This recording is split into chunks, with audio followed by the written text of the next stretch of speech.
Welcome to the Uniting the CEO Within podcast, where we interview successful high-level professionals to discover lessons they've learned throughout their career that can help ignite the CEO within you. I'm Mark McFatridge, and I'll be your host for the next 15 minutes or so. Our show is sponsored by Quaid, a nationwide community of CEOs and entrepreneurs. Quaid has developed Launchpad, which offers an opportunity for experienced executive coaches and strategic advisors to become licensed circle directors and earn significant recurring revenues. After completing the Launchpad program, you'll lead your own peer advisory circles, helping other CEOs and entrepreneurs excel in their professional and personal lives while providing a community of accountability, challenge, and support. If you'd like to learn more, go to quaidcircle.com. Really excited about our show today. I have Kimberly Barr, franchise coach for LightBridge Academy, joining us from the Minneapolis-St. Paul area. Kimberly, welcome to the show. Thank you. So happy to be here. Yeah, me too. I can't wait to learn a little bit about what's gone into your career as a franchise coach and how you are identifying those successful people and the people, or helping guide them to be successful in their goal of life. So start us off. Tell us how you got here and what you see as some of those successful traits that lead to some of your best franchisees. Yeah.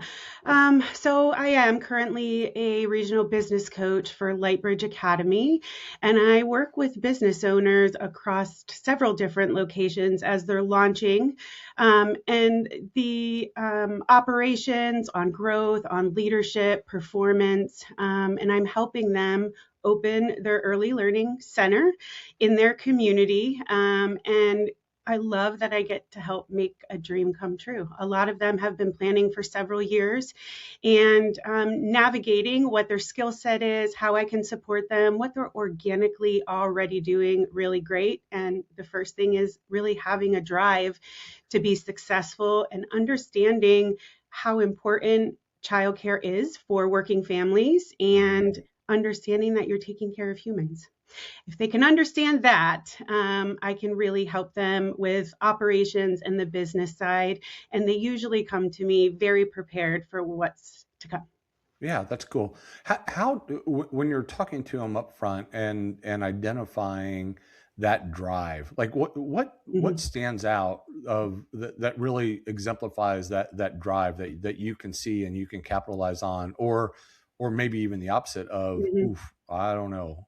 Yeah, Are I you know. sure? Like because I mean, you can plan and think you want to do this, but it's hard work, and Mhm, owning any company, franchise or starting from scratch mhm, is not easy, right? mhm, And I love your initial point about drive being a key indicator of mhm. success. How do you identify that? Yeah, it's like grit, right? And Mm, you can't explain it until you see it.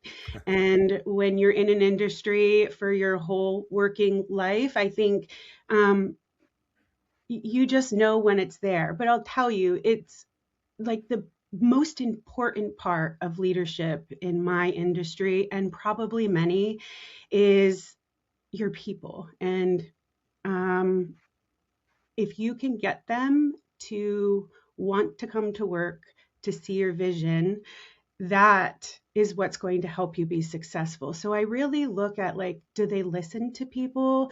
Do they hmm follow through with commitments that they've made, even in that early stage? Do they bring problems to me, or are they hiding them? Do they feel confident to come to me? I have to first build a relationship with them and build their trust, and then I'll know that they're able to also do that to their people. So I'm constantly leading by example and setting the standard. And right away, when they are, I messed up. Sorry. You're good. You're good. Don't overthink it. We're good. Yeah. Let me go back. Where was I? Where should I start? Yeah, well, here, let's just talk about this. So drive is an interesting characteristic, right? And Hmm. I believe in it, and we Hmm. all have to have it. Entrepreneurs Hmm. have it. All leaders have it. All like you have to have it. Yes. However, you also have to put some gauges around it too, right? Because Hmm. you can't, as a leader, you can't drag your teammates across the finish line with you, right? And be successful and scale and all that kind of stuff. Hmm. You started to talk about setting the vision that people can believe in. you know, that type of stuff. Hmm. And that really means you're going to help pass down your drive to Yeah. everybody else and wrapping your arms around them to help Hmm. them cross the finish line Hmm. at the same time, right? Right. I like to say, like, you can't spreadsheet your way out of a people problem, right? So Yeah. if I can not allow that people part problem to start, the better off that they are going to be. And so setting an example and teaching the franchisees about the emotional piece of early learning, because it's a very emotional business. You're taking care of human beings that are not replaceable, and you have a really tough job in front of you to prepare them for kindergarten. And when you're doing that with integrity and all your honesty, and you have put forward your life savings to open this business, um, you're going to really want your coach to teach you those innate things that you would not know exist within the industry unless you were in them. Yeah, no, Mhm. that's a really good point. And and again, you have to. My assumption. I've not been in your world. My Mhm. assumption is, you know, you've got a bunch of different audiences, right? You have you and your family that you are going to provide for. You have your employees and their families Mhm. and helping them that you're providing for.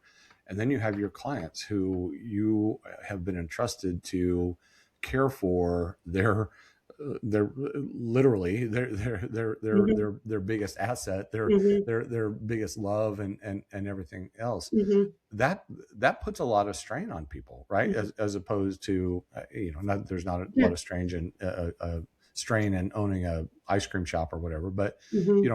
there are different levels. How do you coach them to be able to s- separate in some levels, but also balance all three of those audiences? Mhm. Very valid point. Sometimes you forget the work that you do every day when you're so used to doing it, right? They do have families and they have children that are often young. Sometimes they're providing a great place for their own children to come to or grandchildren. I have to teach them that what we do in home and what we do at work is always integrated. Like Hmm. they don't turn off.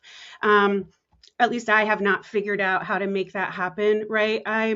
I'm always working for both, and sometimes that means that my family has to come first. And sometimes that means that my job has to come first, right? Hmm. I may have to leave work early to pick up my daughter from school because she's sick, but I may also need to leave family dinner to go help a franchisee with a really serious problem.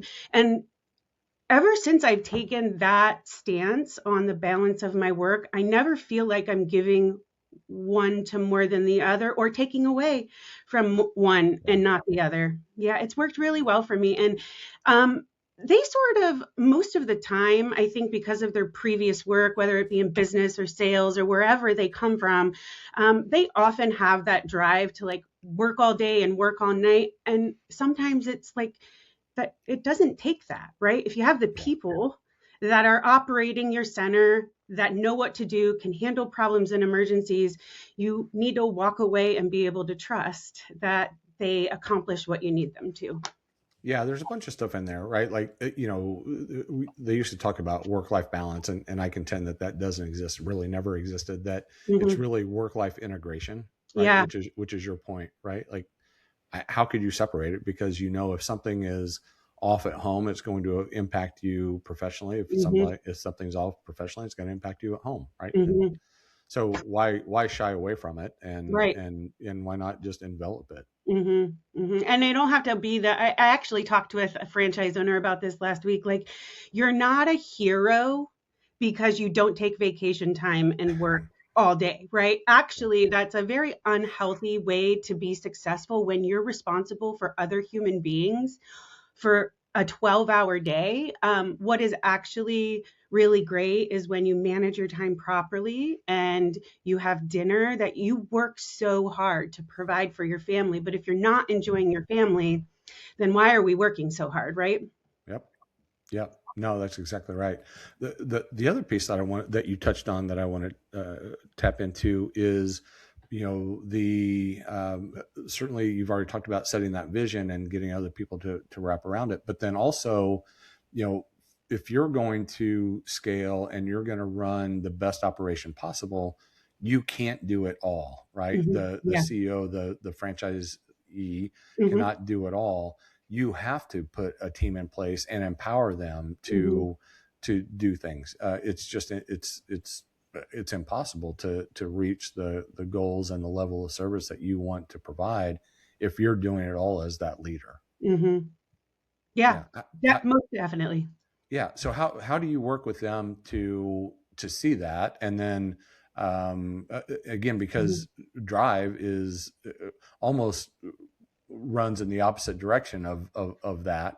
So how do you get them to temper that drive and to understand that we get further along together than we do individually with you just pulling everybody along? Mhm, mhm. Yeah, great question.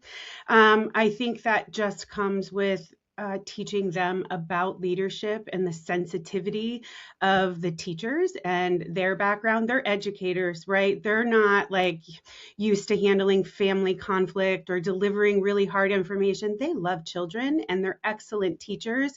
And so, how do they lead a team of teachers in a very different industry than perhaps they're used to? And it goes back to like a experience that I had when I first became a district manager after several years of working in a center. I thought I was going to be the best district manager because I know everything. Like, Right. I know that computer system. I know what to do with this. I know the curriculum. Um, but what I see now after that was all at the cost of disengaged employees, not being honest with me, not bringing problems to me quickly, but sort of like not wanting to bring them to me, but they knew that they had to. Like, that's not the type of leader that I wanted to be. And Mm-hmm. I just decided that the only way I'm going to ignite them back in their business and remind them why they do what they do is to shift what I'm doing. And so, like, that's humility, right? Mm-hmm. Um, Telling yourself that it's okay that you don't know, that it's okay to ask for help. It's okay that you're not perfect. And I live that even today. I Sure. don't have any problem asking anybody for the help that I need, because if I am not humble, then I don't learn anything. And that's the message that I give them. It's okay that you don't know the tasks inside of a classroom. Utilize your people. They'll love telling you and they'll love teaching you. But if you don't have humility, they're not going to feel safe to come to you and they're not going to want to teach you, right? Like, why would they want to spend time with you in their classroom if you're not the safe person for them to come to? And again, that also goes back to just being a good role model for them, showing them how to engage with children and a teacher in a classroom. And you start to kind of see that pattern come to life because they're watching just like their teachers are watching them. That's amazing. Yeah, Mm. that's really good. Thank you for Mhm. sharing that. Yeah. Hey, Mhm. this has been great. Let me ask you one last question. If you think back to 21-year-old Kimberly, with all the people you've been exposed to, all the leadership training you've had, all that kind of stuff, what's one thing that you wish 21-year-old Kimberly knew, that you've learned over these years? I wish that she knew that it's okay to ask for help and that doesn't minimize her value.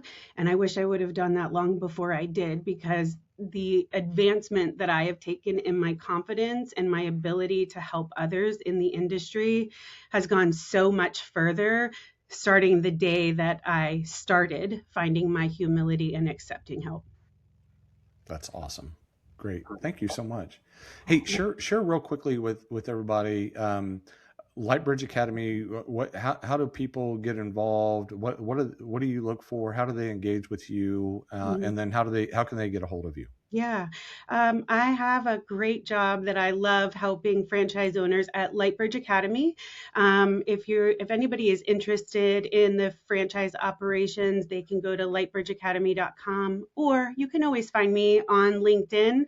Happy to accept a message and support you so that you can find my work and the great company I work for too.